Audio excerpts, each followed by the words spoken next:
Hey, this is Greg. Remember how we did the natural disasters episode way back for episode 34? That episode had no guest, and it always felt like one of my least favorite episodes of the podcast. Keith and I were like, wow, this is really hard to talk about. And we recorded it months before we released that episode, so it came out 34 episodes in, but it was actually one of the first episodes we recorded. We sat on that episode for a long time because we didn't feel great about it, and we were considering redoing it, but we do so much work for this show as it was that we finally caved and released it as is. And then we quickly moved on to the next one. But it always nagged at me. And last week I was messaging back and forth with a longtime listener of the podcast, Dr. Andrew Klein, assistant professor of English at St. Thomas University in Fredericton, New Brunswick, Canada. And he told me he was really interested in talking about the song Natural Disasters due to his scholarship in Catholic studies. And the pieces just fell into place from there for this bonus episode on a week when Keith and I weren't even going to make an episode. So it was just the perfect timing. And Andrew was so gracious to come on and talk about this incredibly challenging tune. And we really break down the lyrics. We talk a lot about his scholarship, Catholic studies. And so I think that this is actually the missing piece of the Natural Disasters episode. And I'm thrilled to bring you this supplementary bonus episode on natural disasters with Dr. Andrew Klein.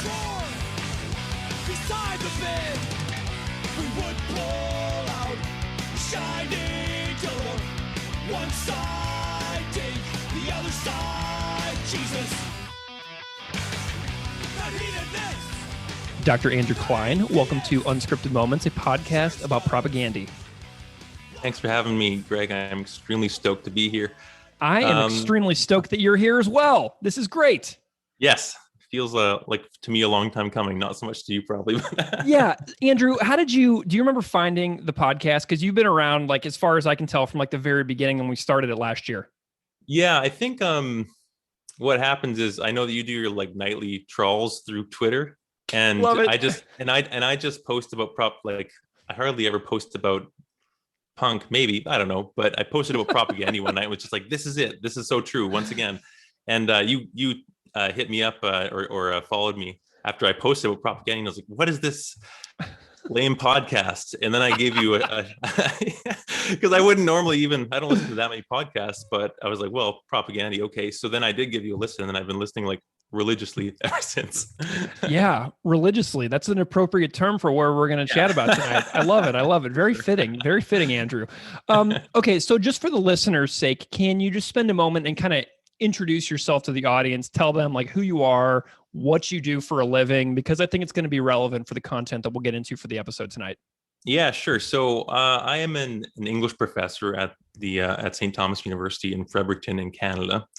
And I'm a trained medievalist. So that means that I spent all my graduate school years, like 7 years or whatever, in the States studying medieval texts and medieval writing and all that stuff, which gets you pretty firm grounding in religious things as well. Because if you're reading things from the European Middle Ages anyways, you're reading a lot of things that have something to do with Christianity. Mm-hmm. And I was raised Catholic too. So that feeds into where I am now, which is teaching medieval literature at this university with the English department, but also I am the chair of Catholic studies at the university, and it's a department of one, so it's not as impressive as it sounds. But I am the chair of that, and I got the gig as Catholic studies because I am trained as a medievalist and know all this stuff about Catholic theology and what have you. So when I teach courses on literature, on medieval literature, and then I also teach courses on Catholic studies, whether it's aspects of the Catholic faith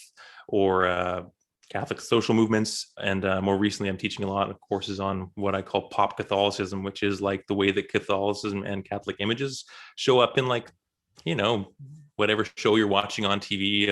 I did like a few courses on Daredevil and that sort of thing. So whatever you can imagine, but the way that Catholicism kind of infiltrates our day-to-day lives and sort of trying to understand why the heck that is, Well, Andrew, I have an idea here. My brain is going crazy because, like, I have another podcast as well that you may know about religion, Right, right. and so now I'm thinking like, oh, maybe Andrew should come on my other podcast as well and talk a lot more in depth about some of your scholarly work. I'm curious about like your dissertation, like what you like, Oh, sure. Yeah. what you really hone in on is your specialty as a scholar. What are you really into? Yeah, well, it's a little different, except that it does tie into my interest with like propaganda, and that's that I'm actually interested in national identity and the way that we create nations, sort Mm. of imaginary nations, really. So when I read medieval texts, I look for the way that people create national identities, and that's what all my research is on, and what I focus on. So it's pretty different from the Catholic stuff, although I'm starting to enter into the kind of Catholic scholarship world more recently because you kind of start to research what you teach more and more. And I find there's lots to talk about with regards to that.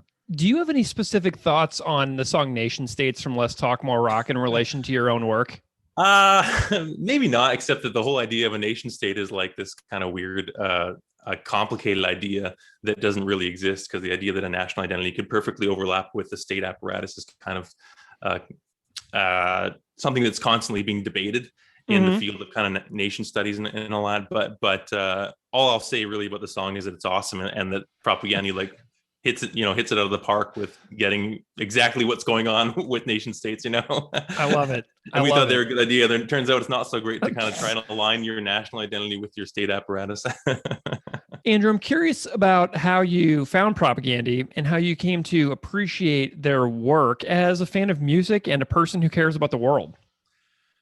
Yeah, that is, I always like that question when you ask it to people, because we all come from these different places that are similar and different. And so I'll try and make it short. Sure. But basically, I was in a lot of punk bands when I was a kid, like in high school and then going into early college.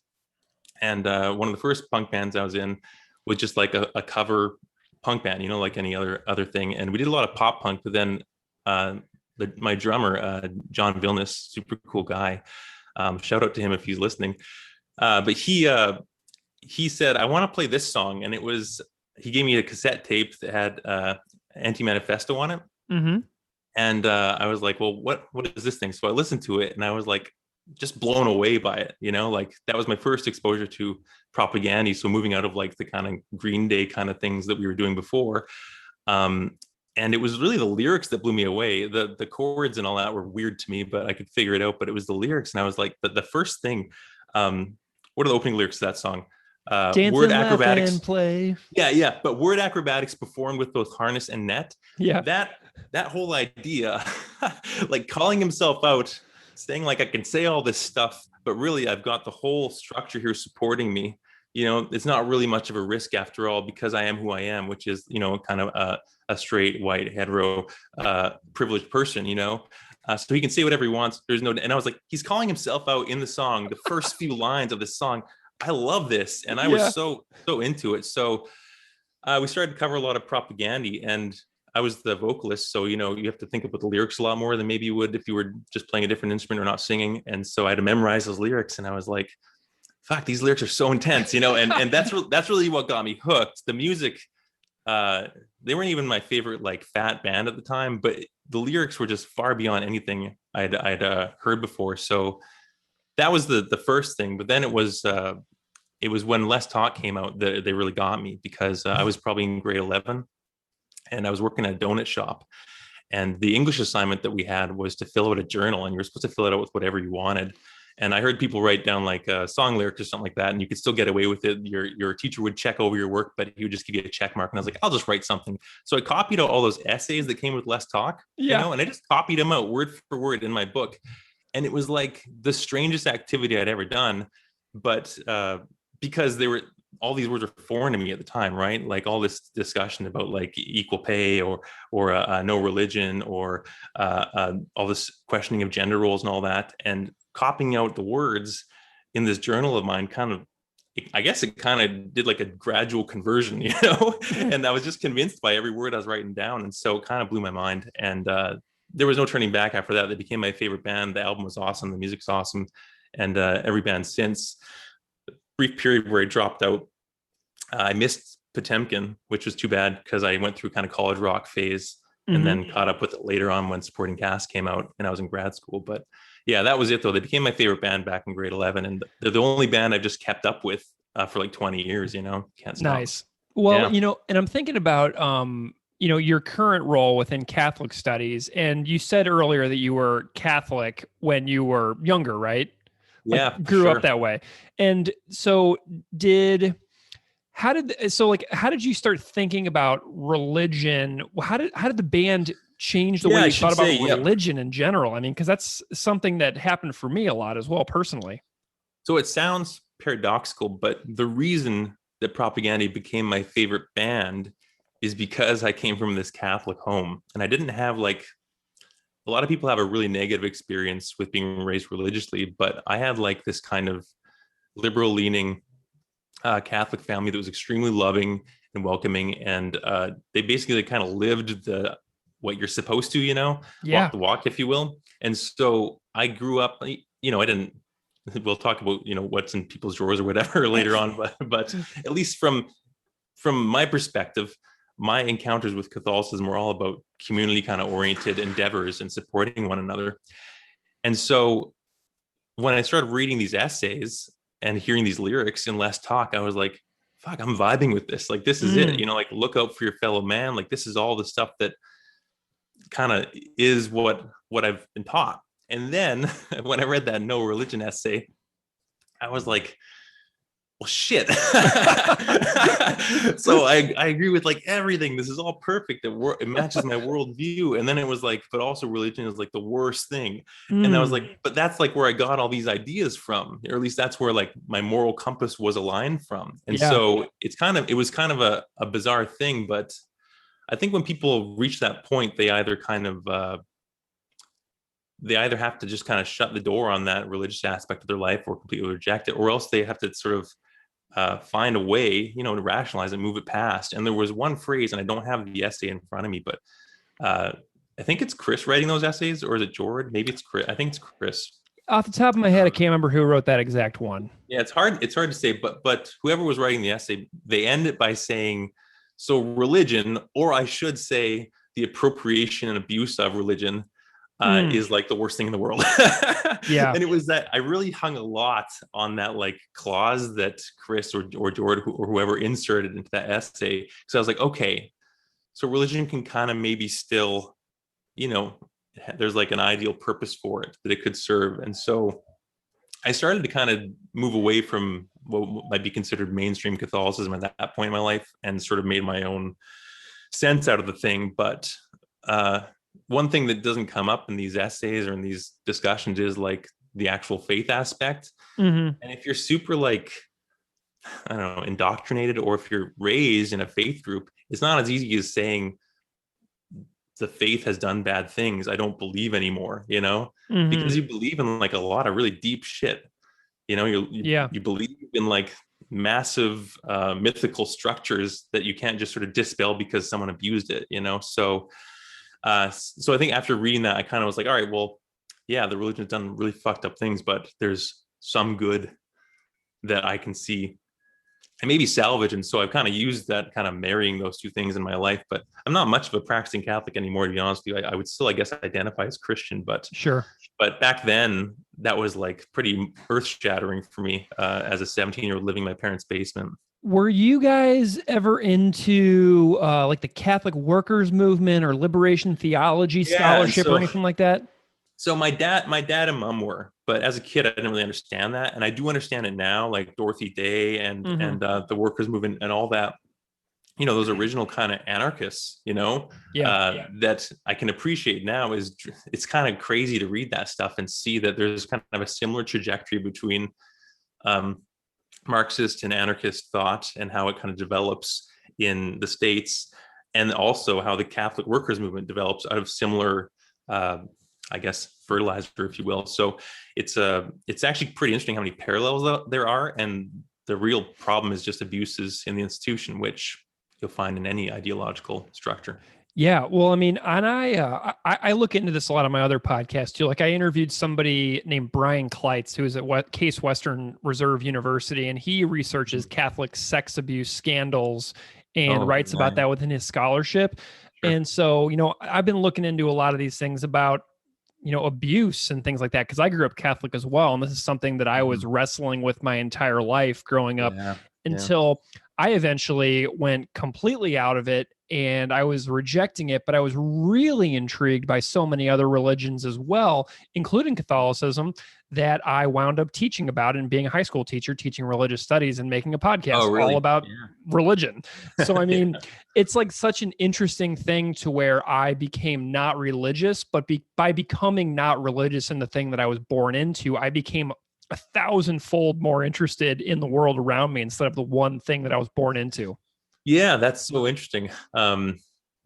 Yeah, I guess we all have these different kind of responses to that confrontation, and especially based on your experience with the religion, you'll kind of be like, yeah, this thing has been garbage my whole life, And I Mm, get that impression from like Todd. Todd is from Regina, um, and I'm from Saskatoon, and we're pretty close. It's quite a large Catholic that's two population. hours. Yeah, quite a large Catholic population in Saskatchewan, and so the whole evangelical Christian thing was not really known to me growing up. And I suspect that if Todd was raised in a faith in Regina, he's probably raised as a Catholic. I can't say for sure. I know George was, Mm, um, but I don't know about Todd. But he's the lyricist for the song we'll be talking about in a little bit, and yeah. it kind of struck me that maybe his experience was a different one. And Yeah. so that would make a lot of sense to me. But yeah, I think that the way that religion gets addressed in propaganda is in fact much more complicated than, and especially as Chris has developed, is much Hmm. more complicated than say the way that you'll find religion addressed in like black metal or something like that, Sure. which is purely for shock value. And so Yeah. it's not that I could see all that stuff. I could have friends that were metalheads and see all that, and that didn't bother me because it's like it's a joke. Hmm. The all the pentagrams and Satan and all that stuff. It's like it's kind of fun and it's like Halloween. Yeah. Um, but the way that propaganda dealt with it, was the most thorough kind of actual treatment that I'd seen of religious ideas and the problems with it. As a teenager at that time when I'm going to Catholic high school. Mm. So it was a huge kind of shifting in the sands, if you will, and yeah, it's a very important moment for me. Mm-hmm. Were you a fan of Bad Religion as well? Like I'm thinking about like Come Yeah, I Join was a big Us fan. from Yeah. Grey Race. Like I love that song and like God's Song and all the stuff on Empires like I love as well for Bad Religion. Empire Strikes First. Are you a fan of them as well? I always liked their music, but to be honest with you, I never paid that much attention to their lyrics because they didn't seem that deep to me. I mean, Interesting. I know there's a lot going on there, and the discography of Bad Religion is huge, but I never really found like provocative ideas. It was more like just kind of like batting away religion or whatever. And it's easy to ridicule the thing. It's a lot harder to grapple with a thing. Yeah. And that's what I've found in propaganda is there's a lot of grappling. I think And I that's think Andrew, I think you're gonna get some hate mail. I'm just yeah, kidding. I I'm just probably kidding. I probably will. I should be honest with you. Like Suffer was probably my biggest one, Yeah. and I think that's maybe the only one I engage with on a deeper level. But I'm Gotcha, sure there's a gotcha. lot. Yeah, Nice. Well, so we had a lot of professors on this show, I and know it's weird. I Maybe love it's it. not weird. It's one of my favorite things is that smart, thoughtful, scholarly folks like propaganda and want to talk to us about this music Yeah, because I mean, you folks are busy. Professors are busy people. You're trying to get tenure and go through the whole grind of academia and higher education. yeah. And you take the time to come on and talk about a punk rock band. And it's really cool. But I'm curious if propaganda has any role in helping you find your career interest. Uh, yeah, that's really interesting. So maybe, yeah. Maybe not like from the beginning because I never went on to like do political science or something like that. I was much more of a literary kind of minded person initially. So what really drove me to academia was this interest in like medieval shit. Okay. But my interests are almost always in the end about kind of understanding power structures in the Middle Ages between oppressed groups and marginalized groups and whatever kind of text I'm looking at. And I would actually attribute a lot of that to the kinds of things that propaganda turned me on to, Chomsky and all that kind of stuff. Yeah. Um, I've never, we're talking about a 17-year-old, I'd never even heard of Chomsky or anything, or even thought about reading academic stuff, Refusing to Be a Man, that essay collection, like mind blowing. And I think a lot of it had a massive impact in the way that I approached literature as I went on, So I can't say that they threw me into academia, but they did show me that there's a particular way of understanding the world. And once I started seeing that, I started to see it in a lot of literature. And I wasn't, of course, the only kind of person doing this, and it wasn't just punk bands that got people interested in this kind of thing. But it resonated with me a lot because I was already primed by, I think, punk rock and propaganda in particular. I love it. Well, I got to acknowledge too that you did a couple of your degrees at University of Saskatchewan, which is where I did my master's degree, and where Todd's brother Kent works. So I did not know that at the time. Yeah. So we got a little swirling propaganda Saskatoon connection here going with me, you, and Kent Kowalski, who was on our Dark Matters episode. Yeah, it's a beautiful city in the summer. Fabulous city. So, Andrew, we're going to talk about natural disasters, from today's empires, tomorrow's ashes. And this was an episode that Keith and I did a while back, and we recorded it as kind of like an episode that we kept in reserve for a long time. Like, we recorded it and then we sat on it in case there was a week when we couldn't get an episode out, that we would be like, all right, now we're going to drop natural disasters. Yeah. And the reason why we didn't have a guest on the original version was because whenever I kind of put out feelers to people, no one said that this was a song that they wanted to talk about. And I resonated with that because Keith and I didn't want to talk about it either. But we did it because this is what we do. So we did not feel that great about the episode, but we were like, okay, it's good enough. We're doing our best. We're trying to make it work. But there's no guest on that episode. And it was our first episode talking about anything related to sexuality. And it just felt weird, the entire episode. Like, we were both like, oh God, should we redo that episode? So, being a professional person yourself, coming on a podcast about a punk rock band that talks about a sex toy that depicts the Lord and Savior of a few billion people on our planet, it's pretty interesting to me that you reached out and you were immediately into talking about this song. You suggested it, and I was like, well, we got to do part 2 because we didn't have a guest. So I figured that you can be our guest for the original episode, but we'll just do this as a new thing. So I want to know why you're so interested in this song, Natural Disasters. Why were you so excited about this one? Yeah, well, it's not even close to my favorite propaganda song, but I do like it a lot. The thing about the song is that it was kind of a flashpoint for me as a listener, where I was listening to this new album. Everything's different about the band. Chris's voice is different. Things are way faster, and I'm loving the energy. And then we get to this song, Natural Disasters, and I'm like, fuck yeah, this is great. Sure, questioning the structures, all that stuff. And then all of a sudden, we would pull out a shining dildo, one side Dink, the other side Jesus. And it was like a record scratch moment for me. I was like, whoa, hold up. Like, everything, we can always talk about religion and question everything, but it was the first time I had really heard from them, this kind of, I guess, like explicit kind of language that really kind of was, I don't know, making fun of religion in a way, or at least using things that made me kind of uncomfortable, I guess, because I was all for questioning the faith and questioning the abuses of it and everything, but then to take Jesus and put him on a dildo, right? For me, it was like, whoa. It was, I would liken it probably to, I don't know, speaking out of turn, I suppose, but the way that Muslims might respond to images of Muhammad, Depiction, yeah. It's that was something I kind of felt like, well, you can't do that. The last time I'd seen something like that, and I wasn't really into I Spy or swallowing shit or other kind of more explicit groups like that. The only thing that I'd seen before was like The Exorcist, when like the Virgin Mary statue has like a penis all of a sudden, and you're like, holy shit. that messes with you. Like it messed me up, as a kid seeing The Exorcist. So all of a sudden to hear this in my favorite band's song, I was like, whoa, I had to like grapple with that. And honestly, in a household where like my dad had smashed my CDs before because they were too explicit, I was like, I have to like hide this thing, like this is all of a sudden it became this taboo thing, which is interesting because I actually think that's what's going on in the song, with this kind of taboo being approached.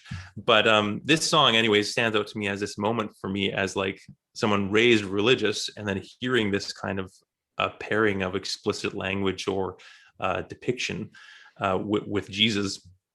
It was a total huge moment. And then I was like, can I still like this band? Because it seems like this seems disrespectful, and it ended up being, I actually think it's a really important kind of song for this band. But and it's actually in line with a lot of things they talk about elsewhere. But when I was younger, it just stands out to me as a moment. Yeah. And what's really interesting too is like not your dad, but dads and moms in general, while they are smashing their children's things and throwing their children's things out for being quote unquote taboo or profane or foul or corrupting or anything like that, they're also hiding similar things within the confines of the four walls of the family home that if they were to put into practice their own level of standards, they would be throwing out their own things as well. You know what I mean? Yeah, I do.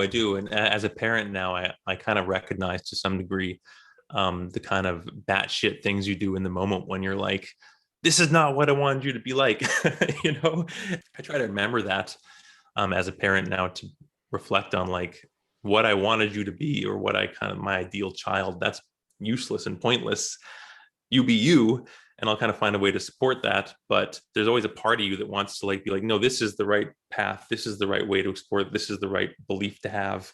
And that's what my dad was, in his clumsy way doing. But this with this one, I was like, well, there's no way I could even get away with having the CD in the same house as my family, So yeah, it was definitely a flashpoint, but yeah, that's what makes me think this song is important for people, I guess. I assume hearing the podcast, lots of people talk about their kind of having a religious upbringing and then finding this band. And I assume this struck a lot of people as kind of like, whoa, this lyric, is kind of out there in a way that, I don't know, like it's hard. I don't want to make an overgeneralization, but I feel like it might be the first time you get something like that from propaganda, like sticking the flag up your ass or whatever. It's like, whatever. But this is like, no, it just struck me as a new kind of tone, but it also strikes me now that I've listened to a lot more Todd stuff and know him better as an artist, strikes me as sort of informed by Todd's presence in the band. I love it. Let's get into these lyrics a little bit. I am dying to know what you think about these words and what it says about our society in general. Yeah. Well, I like the structure a lot. I know often you end up talking about music later on, but I think that the way this song is structured actually informs the way you can read it in some interesting ways. So maybe I'll talk about, I don't know, that at the same time. Sure, of course. But I don't even know how they write songs. With this song, I feel like Chris wrote some lyrics and Todd wrote some lyrics, and they kind of both threw them together with some riffs that they'd written, And so you end up with Chris opening up and saying, like, in which God's name will we be killed? Who's most righteous? Who's most terrified? He kind of sets the stage for the song, saying, like, this is what I want to think about. Big picture. Yeah, big picture. In which God's name? Let's think about why one religion is worth more than any other religion. Is there even such a thing as, why is one God better than another God? Or why is anyone willing to die for a God when it seems like we arbitrarily assign them to different nation groups or what have you, right? Who's most righteous? And it's hard to say who he's asking that of, like, is it which group is most righteous or which person in that faith is most righteous? But these questions are kind of like saying they're all just arbitrary religions, arbitrary. What Chris talks about them is like just ways for us to explain things. There's no one is better than the other. So why do we kind of measure them against one another? And then all of a sudden, Todd like waltzes in. Todd waltzes in, and it's almost like they're having a conversation where Chris is saying like, like, which religion is better? Like, why are people even fighting about who's most righteous? This is so stupid. And then Todd's like, I'll tell you a funny story about that, and then he like comes in and he lays out this just an actual story, and like there's no rhyme to it. It's just kind of like, let me just tell you the story. When your parents left the house, we'd creep up to the room, the drawer beside the bed. We'd pull out the shining dildo. And it's like, whoa, like this is your story. Like this is your answer to the original question, which is, in which God's name will we be killed? Who's most righteous? This is your answer. And so it just made me laugh. It's like so funny that he answers with this story, but this is kind of Todd's way in his storytelling. Like he takes stories I found with him and he kind of abstracts them. And so then when he says we pulled out this thing, and you'll notice that like the way he describes it, it's like they find an artifact like Indiana Jones. It's like a shining dildo. It belongs in a museum. Yeah, it's this amazing thing. And then he says one side dink, the other side Jesus. And it's like, whoa, this is what you found. But then it's like instantly you see that it's a symbol, right? Yeah. Like on one level, now I know that Todd did think it was actually Jesus and a dink at one point, but I saw him say on YouTube that turns out it wasn't actually a Jesus dildo. It was actually a pirate dildo. And this really funny story where he's like, we saw it, we just assumed it was a Jesus dildo. Drive here in Regina. There's a family heirloom that is passed from grandparent to parent to child. And everyone has it. I have pictures of my dad with it. The neighbors have used it. We've snuck into their drawers to find it. It's a very important thing. And to tell you the truth here, I made up this cockamamie story about it that, as I found out, isn't quite true, and I'll show you why. That never usually happens when you tell a story. It's usually point for point with no embellishments. This dildo, as you see, has been in the Craig family for generations. And my friend Chris's wife tonight, Lisa, has brought this to the show. And can somebody tell me what is on the other side of this dildo? What is it? Wow, let's see. It turns out it's actually not Jesus, it's a fucking pirate. Boo, boo.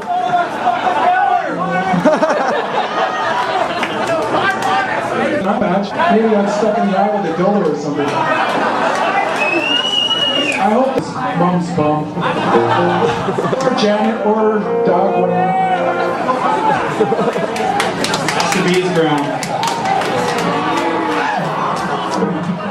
You mean Ernie and Bert? And that to me is such a Catholic thing to do. Oh man. You find this this like object and it has like a bearded guy on the other side, and you're like, well, it's a dildo, but what's the most taboo thing you can do with a dildo?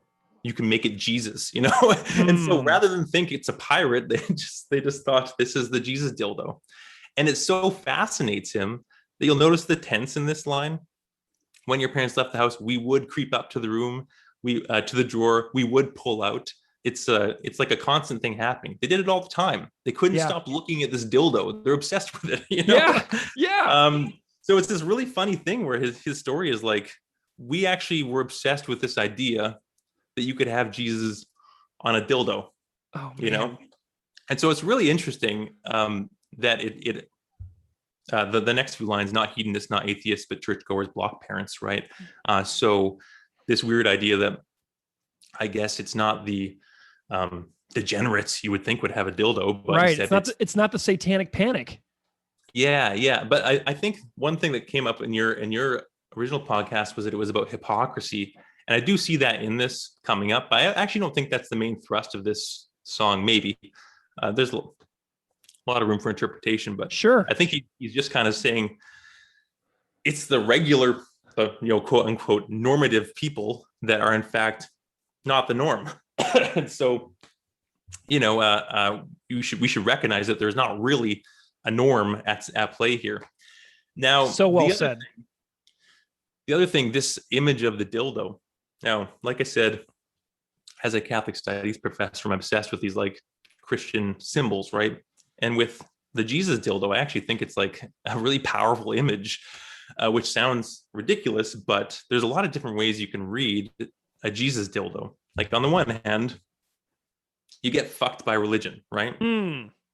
On the other hand, you fuck others with religion, Oh man. right? So you wield it depending on what end of the, it's about power again, right? And another way of reading that, it's a thing of pleasure, right? So you enjoy fucking others with religion, right? Wow. And then the fourth way of reading that, of course, because we're talking about two, I suppose, people involved here, you enjoy getting fucked by religion. And I think that's all, like when I think about Todd, I actually think he's an incredibly deep artist. And I actually think that it didn't matter if it was a Jesus dildo or not that he found, it's that he grabbed onto this idea that religion is something that has been fucking with him, and this Jesus dildo all of a sudden is like the perfect emblem of that religion fucks with people, it fucks them, it fucks them up. And then people also enjoy using the power that religion allows them, right? And the really twisted thing is, and this is where it gets more towards like a kind of Catholic guilt reading, but is that a lot of people enjoy the way they get fucked by their religion. Mm. That is to say, you can make a martyr of yourself, right? You can enjoy the way it makes you feel bad. And you can enjoy displaying that to other people. And so I think it's a really interesting symbol, this one story. And I assume, this is assuming a lot about Todd, but his relationship with religion was probably fraught, like many of us growing up in religious households, where you feel all sorts of conflicting emotions about that religion, and it really does fuck you up, and in some cases really messes people up, and in other cases just gives you a lifelong complex that you're guilty about everything, but it's all there in that Jesus dildo. At the same time, it's hilarious, and it's like this little bit of hypocrisy, perhaps, right? If you don't really know, we're assuming it's a Christian household anyways, right, that he found it in, churchgoers, he says. So you've got these people that ostensibly are like, I think Keith brought this up in your podcast before, but the puritanical notion there, right?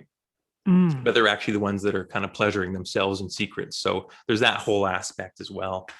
So lots going on, I think, just with that image. And I think that's why Todd latched onto it, not because it's just funny, because all of his experience with religion so far has pointed to how it really just fucks people over. Wow. The idea, no, that's the multi-pronged analysis there is so fascinating. And I'm thinking about the way that power is used over other people. And I think that people who do the conversion therapies, things like that, like get a lot of joy out of tormenting the people who are within their conversion therapy centers. Mm-hmm. So like that's the immediate modern example that I go to, which is currently being banned in many states in the country, but it's something that is frequently in the news, and towns across the country are fighting like a lot about it. And I see that as one of those power moves that's really visible in society right now, Absolutely. And I know you guys brought up on your last podcast the sort of pedophilia scandal, that it was being exposed already when Todd would have probably written this song, 2000. I think that you're the only person who actually, there's no way that you're not the only person. You're the only guest we've had who actually listened to our episode and then gets to comment additionally on what we already said. And I know that you just listened to it. Did you have any other thoughts on any of the things that came up during Keith and I's conversation? Because like I told you, that was one of our least enjoyable episodes to make. Yeah, I thought you guys were hard on yourself in retrospect. I actually think there was a lot of good stuff there. Cool. I just think that it's not necessarily just about this, as we move on here, maybe to the end of the song, but it's not just about sex in the end, right? This is more about religion, what it does to you. I think this whole thing is, and the dildo is more of an emblem for what religion does to you, and not necessarily focusing on the fact that people have sort of sexual shame, although that's a huge part of it for sure. And so you guys are, I think, right to point that out in my reading, obviously. So I do think that Todd's lyrics are more open to sort of abstract interpretation, if you will. Mm-hmm. So that's just how I always read it. Is maybe Gotcha. because of those opening lines, right? That frame the whole thing. Yeah. Like at some point, Chris and Todd said these things go together, questioning religion in general, and then this more specific shame culture, Mm-hmm. which Chris picks up on in like Tertium Non Datur, right? Yeah. Where he much more, I think, fully explores the issues with the shame culture. So yeah. But other than that, I think you guys brought up really good things. You point out that New York Times expose about gay priests.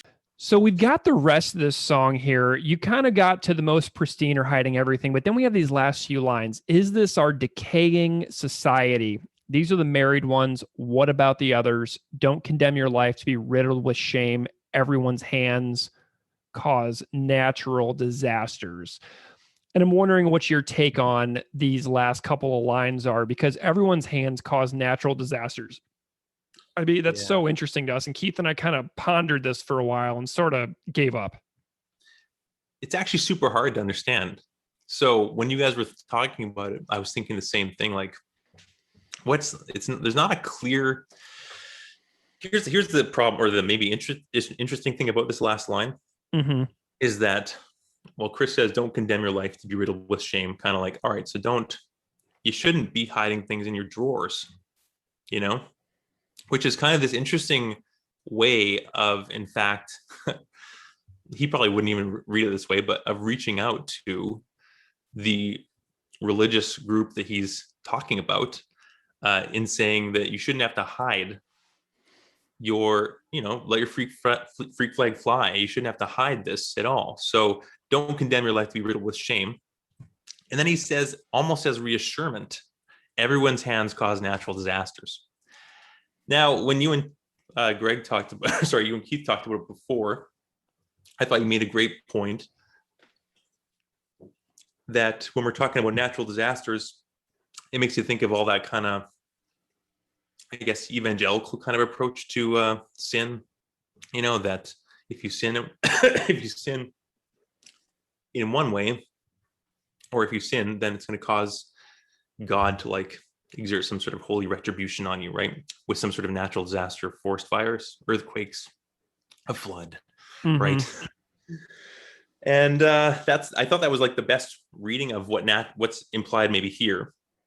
Now, it's kind of a funny line maybe, because if we're talking about what hands do, and we're talking about dildos, everyone's sexual activity on their own or whatever causes natural disasters. We're all responsible for a natural disaster in that way, if you think that way, right? But really what Chris is doing is saying we all engage in these behaviors, and so you shouldn't be ashamed of them, right? But he titles the song, or they title the song, Natural Disasters, which I thought was crazy, because what are we talking about then? The song isn't about natural disasters. The song is about hypocrisy or contradiction, right? Or the weirdness of being a person that believes one thing and doing another thing. And I actually think that maybe there's this kind of double way of reading natural disasters. On the one hand, referring to this idea that we all sin in some way, or we all do things that would be construed as sin by certain religious groups. But we also are all like a natural disaster, just walking around a bundle of contradictions that naturally exist in a way that we can't actually live up to the ideals we set for ourselves, right? And so this to me connects with all the other stuff that Chris talks about in his other songs, where he talks about how he's, in Things I Like, he says, I like the maple leaves, they remind me of me.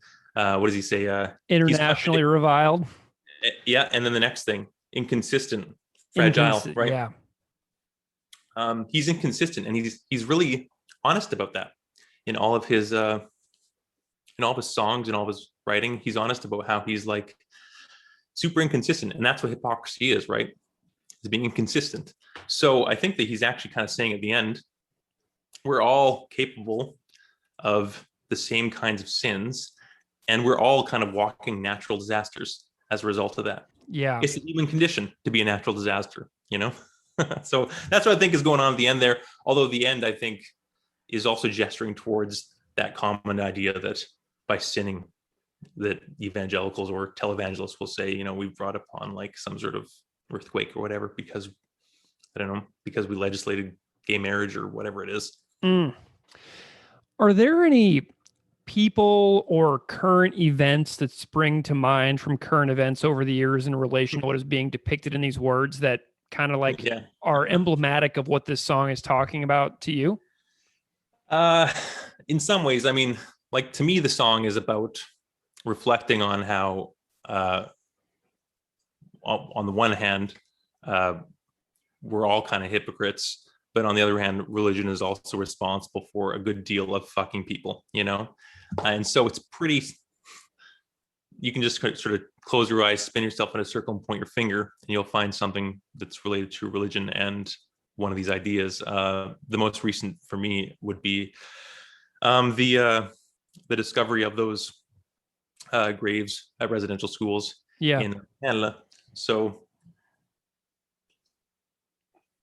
all of the discussions of what's gone on at residential schools and the way that the Catholic Church leveraged its power and both metaphorically and literally fucked all these kids over, I think that that's kind of something that's going on right now that you can't really deny.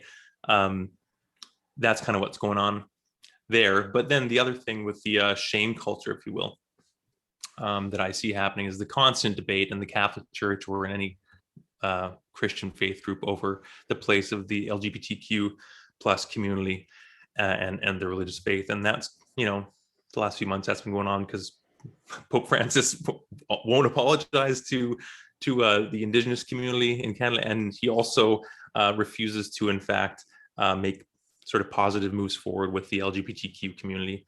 And that's been a huge problem. So it's caused a lot of people to kind of live their life in this kind of shame, right? And so I think that's kind of another thing connected to this, that are sexual practices. But you guys talked about that a lot on your podcast, so I'd encourage people to listen to that. Yeah, we went hard on that refusing to be a man episode. I tell you what, that one took a lot out of me. Yeah, it was great. I'm still recovering from that conversation and editing that episode. It was a journey getting those 3.5 hours put together. I tell you what. Well, they're great, but I mean that's kind of what the Catholic Church has a large hand in creating the system of heteronormativity that at least North Americans have embraced culturally and are now kind of pushing back against. But it's kind of funny when you think about people talk about us living in a secular society now, but in fact, our sexual mores are largely dictated by a history of, if not Catholicism, Protestantism, and Puritanism. So, well, Andrew, I know you've been a fan of the band for a super long time. I'm wondering if you have any like standout memories or stories in relation to seeing the band live or meeting them or any other like related topics that you felt like sharing for the listeners. I wish I had seen the band more, but I will say that it was the most the most religious experience I've ever had at a concert was seeing Propaganda when they're still 3-piece. Wow. Seeing them on the Today's Empires tour in a place called, I think it was called Sam's Garage or something like that in Saskatoon. And they were just awesome. I just remember Chris, he seemed angry the whole time. He had his hat pulled low, classic Chris, like super low, couldn't even see his eyes, as he was just pounding through these super fast songs. But then I remember Todd's energy was just awesome. And I loved watching him. And they closed, I think, with Purina. And the kind of wailing outro solo to that, I just remember it was a small venue. And I remember being just sweaty in that circle pit as that guitar wails. And it was literally the most transcendent moment I've ever had outside of, say, a church as a kid. Mm-hmm. It was beautiful, and it was just like everyone was just there for it. And it was the best live show I've ever seen. So that's probably my best memory of them. And then I haven't had a chance to see them live since. The word transcendent was bouncing around in my head as you were describing that. So I'm glad that you got to the word transcendent. Yeah, real out-of-body experience. Mm-hmm. Exactly. Mm-hmm. Yeah. Do you have a favorite record from Propaganda? It's got to be Failed States. Ooh. I actually juicy. wanted it. Say why. Yeah, well, I want it to be Victory Lap because I do feel like they progress every album Yeah. and they get better and better. But something about Failed States, it just brings me back again and again. And I think it actually has a lot to do with my kind of vibing with them on a spiritual level, because there's a lot of songs on that deal with this kind of like, well, duplicate keys. Yeah, I was going to ask you about duplicate keys. What's the last line? The universal principle of the universe is love. Yes, exactly. And that is actually the through line I've seen through all of their records, is this idea of love. But, it's a freaking spiritual idea, and on the level he's talking about, a freaking ayahuasca trip. Yeah. Experiencing that. I mean, talk to religious people. That's what they feel when it works. Yeah. When religion works for them, So this idea of love as being the kind of thing that unites it, like I'm big into Christian mysticism. That's like one of my areas of study, medieval mysticism. Julian in Norwich is a famous Catholic anchorite, someone who lived in like a hermitage, basically sealed herself off from the world. She had all these visions of Jesus, and that's what she saw was basically love uniting things. And like the things that Chris is describing is like basically what you'd find in like a medieval manuscript. It's just nuts. But the kind of heaviness of those lyrical concepts in that album, Unscripted Moments is one of my all-time favorite songs for sure of theirs. But that album has maybe all my favorites on it. It's so good. And every song is just so heavy, but passionate. And Beeves riffs are awesome. That's my favorite for sure. Awesome. Awesome. Does Propaganda inspire you in the world today? Like, what does this band mean to you as far as like the grand scheme of your life? Every day, I think because I listen to them, like even when I go weeks without listening to them, I always come back, and because once you know them well enough, you kind of know the lyrics, and so it kind of triggers things in your head as you're listening. And honestly, the thing that I get from them isn't like their really strong stances on social issues. Those were super important, formative, but it's actually the grayness that shows up in their lyrics so often, where it's like, we don't know what the fuck we're doing in this world. Mm-hmm. It's really hard to figure out. All you can do is your best. And that means finding like the principle of love and following it, but it's super hard to do. And it's super ambiguous. And that's what I like about them, is that they feel comforted in the fact that we're all struggling to do the right thing. I hope. Well, that's not true, but many of us are struggling to do the right thing, right? And this band constantly reminds me that the struggle never stops, but you're also going to feel like you're doing the wrong thing a lot of the time. But if you just sit there not doing anything, then you're never going to help, So yeah, they're a beautiful band.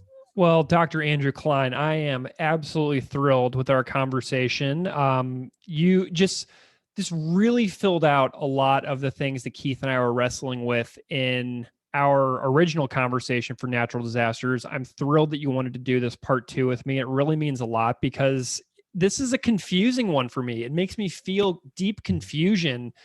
And, to hear your take on it, it really means a lot. So do you want to tell people like where they can find you, if they want to like follow your work or scholarship or anything like that? I am an academic in the end, so I can't vouch for the interest that people will take in my medieval articles, but you can follow me on Twitter if you want a friend. Nice. I'm at Elvish Poppet, ELVYSSHPOPET. And I'm on Twitter basically just shit posting and talking about my family. So if you want a friend that will appreciate where you're coming from with a sort of progressive view of things, then, hit me up. But otherwise, don't bother looking at my scholarship unless you want to read medieval stuff. Awesome. Well, Andrew, there's a lot of cool people that listen to this show, so I wouldn't. Yeah, it's true. It's true. I might be surprised. I might be surprised. Well, thank you so much again for being here and for liking the show. Like, to know that you care so much about what we're doing, it's just like amazing to me that people care about this. So thank you so much for caring so much that you were wanting to like be a part of it. It means so much. Thanks to both you guys, Greg and Keith. I love listening to you guys, and if any band deserved this kind of attention, it's Propaganda. So I really appreciate the work you guys put into this. And thanks for having me on to sort of basically shoot the shit about my favorite band. So right on.